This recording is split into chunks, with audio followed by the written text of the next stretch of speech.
তো বন্ধুরা, আমরা আজকে ম্যামের বাড়ি গিয়ে ঘুরে এলাম, কারণ ম্যাম আমাদের মেসেজ করেনি যে আজকে পড়াবেন। আমরা তো জানতাম না, তো আমি আর মাম্মাম সেই জন্য গিয়েছিলাম ম্যামের বাড়ি। তো গিয়ে একটুখানি সময় দাঁড়িয়েও থাকলাম, যে দরজা খোলেনি। অন্যদিন খোলাই থাকে দরজাটা, তো আজকে দেখলাম যে দরজাটা খোলা। তো দাঁড়ালাম, কি যেন একটু দেরি, আমরা হয়তো তাড়াতাড়ি চলে গেছি। হ্যাঁ, ম্যাম নেই নাকি বাড়িতে, জানি না তো না, তো সেই জন্য কোনো একটু দাঁড়াই।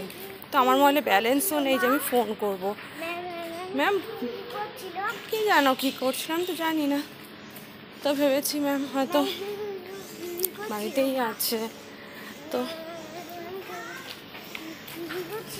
ম্যাম ঘরে কি জানো কী করছে, কাজ করছে না, ম্যাম নেই জানি না। তো আমরা সেই জন্য ভাবলাম যে দাঁড়াই, যেহেতু ব্যালেন্স নেই। তো তারপর আমি পাশের ফ্ল্যাটে অন্য আরেকজনকে বললাম, অন্য আরেকজন মহিলা বাইরে বেরিয়েছিল, তাকে বললাম যে ম্যাম কি আছে? তো বললো আপনি কলিং বেলটা টিপে দেখুন। তো আমি কলিং বেল টিপলাম, তো ওনার বাড়ির থেকেও বেরোলো, কে ওনার বাবা হতে পারে, যাই হোক।